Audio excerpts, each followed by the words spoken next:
This is in response to a friend who has asked me a few questions about the beginning of the First World War.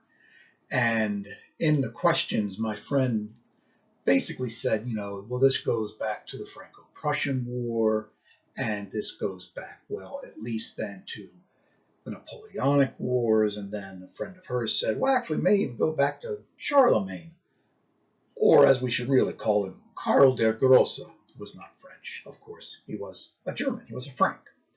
So in responding to all this, we don't really need to go back to Charles the Great, to Charlemagne at all. There's certainly seeds of it planted in the life of his son and grandsons in the division of Charles's empire some years after his death, which basically saw what becomes France and what becomes Germany divided by this partition in the middle, which comes to include Burgundy, the Netherlands, Alsace-Lorraine, even down to northern Italy. And so this middle section was called Lotharingia after a subsequent heir of Charles had obtained it. And in a sense, there's always been a tug of war between these areas around the Rhineland. And so we could say that this was a part of what brings on the Second World War arising out of the First World War. But that's hardly where we need to really look. So if we go back to Napoleon, prior to Napoleon, what we think of today as Germany was really a whole mass. And I don't have the exact number in front of me, but I'm thinking it's somewhere under 100, but still somewhere also around 70 to 80 different principalities. Some of them quite small, of course, all of which were part of what had been at one time the Holy Roman Empire. And these small principalities were now dominated by two principalities, Prussia, the North German kingdom, and Austria, or the Austro-Hungarian Empire in the south. In the Napoleonic Wars, Napoleon eventually consolidates these into certain confederations, the Confederation of the Rhine, for instance. And with the fall of Napoleon in 1815, I believe there are 14 principalities now that make up Greater Germany. Prussia in the north, Austria in the south, and then all sorts of small duchies that scatter the map. It's these small duchies that Bismarck is largely responsible for consolidating into the first, what was called German Empire. And if you look at a map of Germany prior to the First World War, you see a much, much larger Germany than if you look at Germany on the map today. I mean, much larger. And Bismarck basically consolidated all the German-speaking people into Germany. The end point of this is the Franco-Prussian War, where Alsace-Lorraine, that is the borderland between France and Germany, is now pulled into Germany, right what we think of today as Strasbourg. All of this included everything but Austria, because Austria had entanglements with all of the Serb people, the Slavic people in southeastern Europe. That is the contentious between the Austro-Hungarian Empire, the small Serbian principalities, and of course the declining Turkish Empire, which was really crumbling.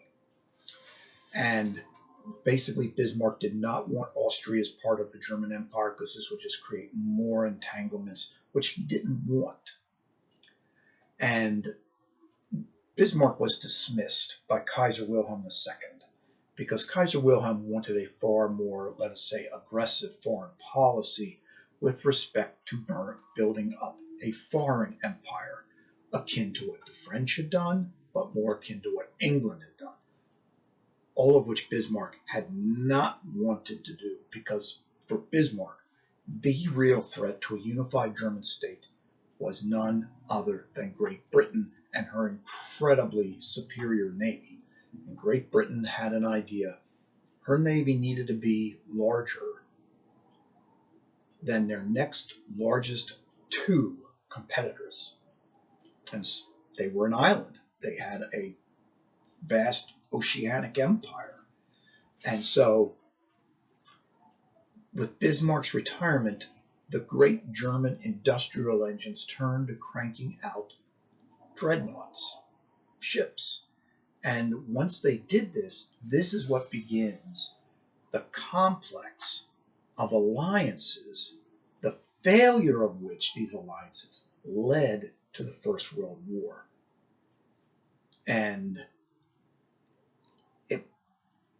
the First World War becoming the Second World War arises out of the fact that the Germans basically felt like they were wrongly called, and the whole notion revolves around what's called the Fisher thesis, that Germany alone was responsible for the war.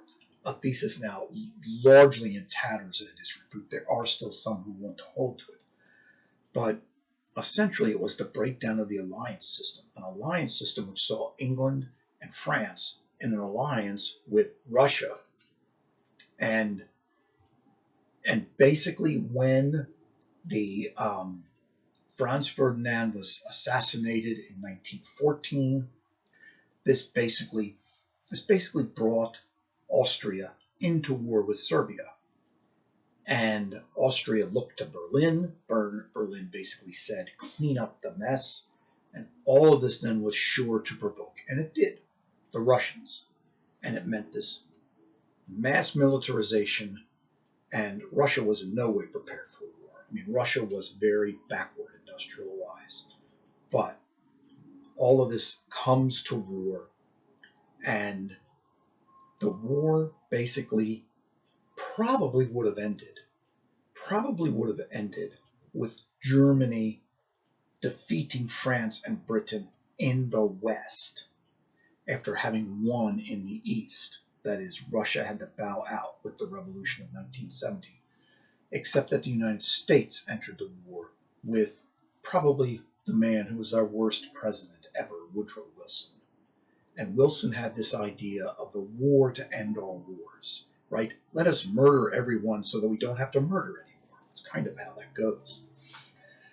And the war ends. Germany has seen vast losses of manpower, but their industry, their borders were largely untouched until the Treaty of Versailles, which then penalizes Germany and creates a vast amount of resentment.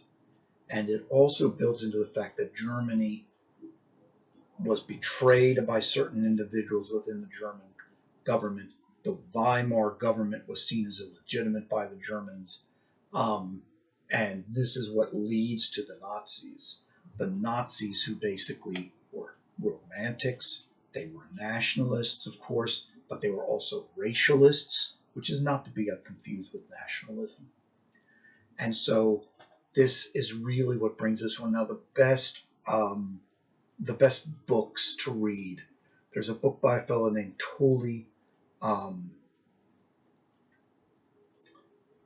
Home Front and War Front, something like that. If you just look up Tooley, Tooley, Home Front, this gives a great view about the war, particularly with regard to the United States, and then also with regard to the United States, because this really is it's really the United States entering the First World War, which is so much determinative of the rest of the century. And in this regard, what my friend asked me is correct. The First World War is really the key to understanding everything that happens in the 20th century.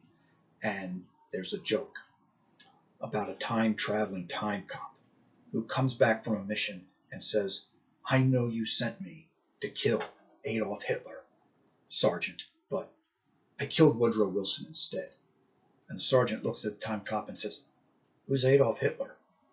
Right? That Wilson creates Hitler. Wilson and his ideas of democracy and of his breaking apart of Germany and of putting into Czechoslovakia millions of ethnic Germans. And so in this regard, this is how it comes about. But part of this war to end all war rhetoric goes into really what had become the anti-war isolationist movement in the United States is co-opted by the progressives, who basically said, you don't want war? Well, how about if we had a war that ended all wars? Couldn't you support that? Like, yeah, justifies the means. And this sold itself. And so the person to read on this is The War for Righteousness. And I think his name is Godfrey. But the book is entitled The War for Righteousness. And the reason I'm pausing is because the author teaches at Hillsdale, and the author shares a name with a very well-known Calvinist by the same name, but they're not the same. But The War for Righteousness, Tully's home front book. And then any books that you can find by a historian named Stone on World War One. I'm trying to remember his Christian name, but it's Stone, and I probably should have gone back and looked at this before I started blathering about this. But that is someone to look up. So that is my response. And Cynthia, I hope it's helpful. And I won't leave this up for long. If you have any more questions, just message me. Thanks.